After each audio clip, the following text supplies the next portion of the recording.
Nous allons donc maintenant corriger l'exercice 59, page 137. 59, page 137. Si vous ne l'avez pas encore fait, évidemment, avant de regarder la correction, eh ben vous allez le faire. D'accord ? Là, vous aurez donc la correction de cet exercice.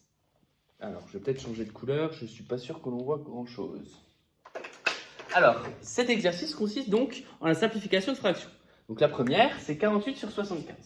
Donc, pour simplifier 48 sur 75, nous allons donc décomposer 48 en produit de facteur premier, décomposer 75 en produit de facteur premier. Donc, pour gagner du temps, on va le faire à la calculatrice et évidemment, je vous conseille de le faire à la main. Donc, ça donne 2 puissance 4 fois 3 puissance 1. 75, c'est 3 fois 25, ce qui donne donc 3 fois 3 puissance 1 fois 5 au carré. Je peux donc simplifier par ce qu'il y a en commun. Qu'est-ce qu'il y a en commun? Il y a le 3 puissance 1. 2 puissance 4 n'est pas en commun.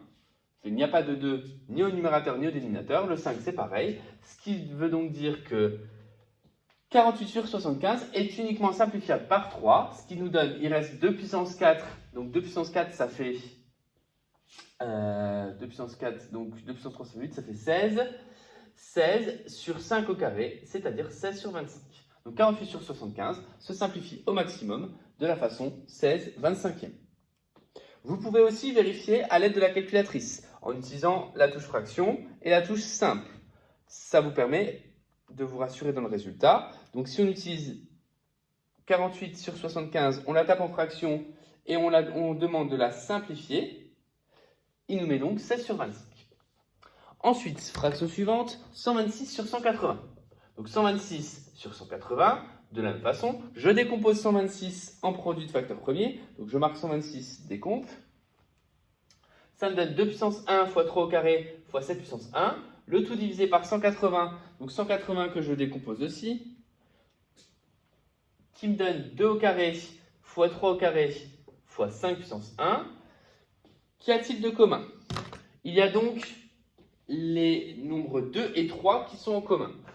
Pour le nombre 2, il apparaît une fois au numérateur, deux fois au dénominateur. Ce qui veut dire qu'au numérateur, il n'en restera plus et au dénominateur, il en restera un. Pour le 3, c'est la même puissance, donc les deux s'en vont. Évidemment, le 7 et le 5 ne sont pas en commun. Il me reste donc, du coup, 7 puissance 1 au numérateur. Au dénominateur, j'ai 2 puissance 1 fois 5, c'est-à-dire 10. La fraction 126 sur 180 se simplifie donc en 7 dixièmes. Vérification.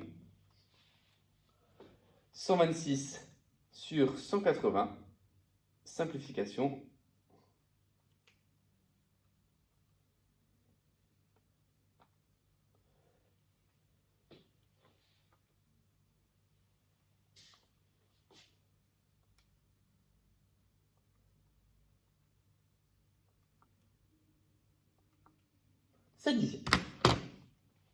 Ensuite, il y avait donc 360 sur 252. Donc 360 sur 252, même principe. Je décompose 360 en produit de facteur premier. 360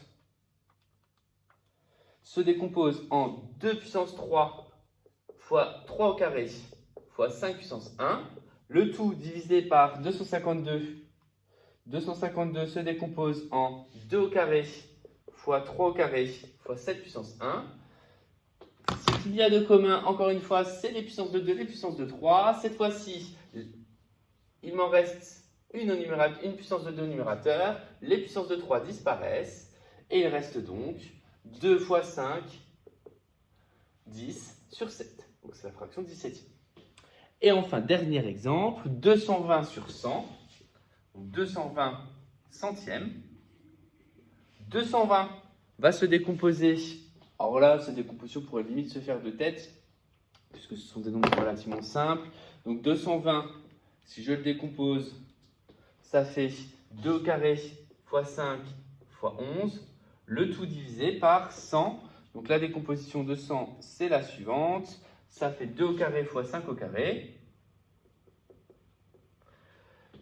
J'obtiens donc en commun le 2 au carré. Et le 5 qui est commun, mais j'en ai un en haut, un au numérateur et 2 au dénominateur. Ce qui veut dire qu'il va m'en rester un au dénominateur. Et donc, il va me rester 11 cinquièmes. Au passage, je vous rappelle qu'en termes de simplification de fraction, si à un moment donné, on simplifie par tous les nombres et toutes les puissances du numérateur, il restera toujours 1.